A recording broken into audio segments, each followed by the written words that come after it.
নমস্কার, কেমন আছো সবাই? আমার আরেকটি নতুন ব্লগে তোমাদের অনেক অনেক স্বাগত জানাই। আজকে ব্লগটা আমি দুপুর থেকে শুরু করছি। এখন আমরা দীঘাতে যে গেছিলাম তো সেখান থেকে চান করতে গিয়ে কি এনেছি চলো দেখাই। তো বায়না ধরলো বৃষ্টি, তো এইগুলো নিবে, তো তাই জন্য চলো একটু দেখিয়ে দিই কী নিয়েছে। তো আমি ওকে বললাম যে কী নিয়ে এসছো, তাহলে ওটা একটু খুলে দেখাও, কারণ তোমার তো আবার একটা জিনিস বেশি দিন থাকবে না। তো তাই জন্য ওকে বললাম ঠিক আছে একবার দেখে নে, কারণ ওর ধৈর্য ধরছে না কখনও খুলবে আর দেখবে ওর ভিতরে কী আছে।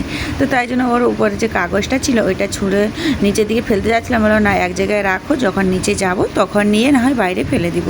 আর এদিকে দেখো এর মধ্যে কিন্তু অনেক কিছুই জিনিস আছে, যেগুলো মেয়েদের সাজার জিনিস হয় ওইগুলোই আছে। আর ও তো ভীষণ খুশি, বলছে এটাতে মাথা আঁচড়ানো চুল আঁচড়ানো যাবে, আর এটাতে মেকআপ করা যাবে, অনেক কিছু ওর সাজার জিনিস আছে। আর বাচ্চারা তো একটু খেলনা পেলেই বেশ ভালোবাসে, যে খেলনা থাকবে একটু ভালো লাগে ওদের। আর এখানে আমরা সবাই মিলে রেডি হয়ে গেছি, এখন বিকাল 4টা বাজে। তো রেডি হয়ে গেছি, আমরা কোথায় যাবো বলতো, আমরা যাব শঙ্করপুর, দীঘা শঙ্করপুর নায়কালী মায়ের মন্দিরে, সেখানে যাওয়ার জন্য রেডি হয়েছে। আর এখানে একে বললাম বৃষ্টিকে যে আমাদের সাথে চলো, ও বললো আমি যাব না, তোমরা চলে যাও, আমি পিসিমণি আর দিদিভাইয়ের সাথে যাব, আর তোমরা চলে যাও। তো তাই জন্য একটা বাইকে তো 6জন হবে না, তো তাই জন্য ওদেরকে রেখে আসলাম। ওদেরকে বললাম ঠিক আছে তোমরা টোটো করে আসো, আমরা ততক্ষণ নয় চলে। এই যে দেখতে পাচ্ছ নায়কালী মায়ের মন্দির যাওয়ার রাস্তা, এই রাস্তাটা না আগে অনেক মাটির থাকতো, এরকম রাস্তা ছিল না। আর মায়ের মন্দিরটা খুবই জাগ্রত, মন্দিরটা একদম মাঝ সমুদ্রের গায়ে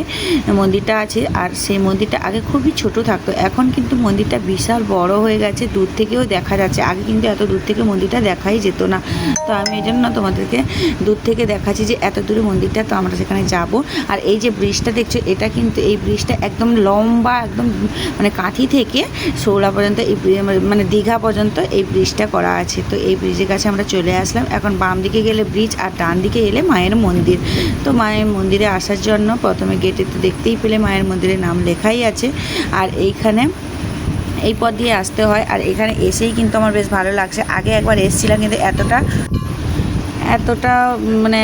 কারুকার্য ছিল না, তো এখন এসেই দেখি ভীষণ সুন্দর লাগছে। তো তাই জন্য ভাবলাম চলো তোমাদেরকে একটু ঘুরিয়ে দেখাই জায়গাটা, তোমাদের কেমন লাগছে অবশ্যই কমেন্টে জানিও। এই মা কিন্তু খুবই জাগ্রত, সবার মনস্কামনা পূরণ করেন।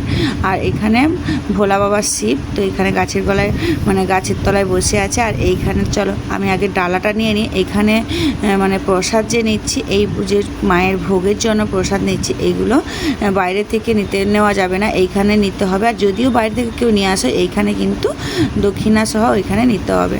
তো এখানে অন্নভোগও পাওয়া যায় অনেক কিছু। তো এখানে একটা কার্ড দিল, আমরা জিজ্ঞেস করলাম কখন পাওয়া যায় কি পাওয়া না যায়, তো সেই জন্য জিজ্ঞেস করলাম। তো এখানে দিয়েছে। চলো পা হাত ধুয়ে এখন চলে আসলাম মন্দিরে পুজো দিতে। তো মন্দিরে পুজোটা দিয়ে তারপরে এখন আমরা বেরিয়ে যাব ওই দীঘা জগন্নাথ মন্দিরে। তো চলো এখন মন্দিরে কিন্তু অনেকেই আসছে, বিকাল টাইমটাতে তো অনেকেই আসছে। তো আমার তো এসেই পুজো দেওয়া হয়ে গেল। মাকে দেখে কিন্তু আমার খুব ভয় লাগছে, বা ওই পুরোহিত ঠাকুর বললেন যে এদিকে চলে আসো, পুজোটা এদিক দিয়ে দিয়ে দাও। তো ঠিক আছে চলে আসলাম, পুজো দেওয়াও হয়ে গেল। চলো সামনে থেকে তোমাদের একটু দেখিয়ে দিই। তো এখন পুজো দেওয়া শেষ, এখন যাব বাড়ি। আজকের মতো ব্লগটা এই পর্যন্ত। সবাই খুব ভালো থাকবে, সুস্থ থাকবে, সাবধানে থাকবে। দেখা হচ্ছে খুব শিগগিরই নতুন একটি ব্লগে। আর আজকের ব্লগটা কেমন লাগলো অবশ্যই কমেন্টে জানাতে ভুলো না। আর যদি ভালো লেগে থাকে একটা লাইক করে দিও।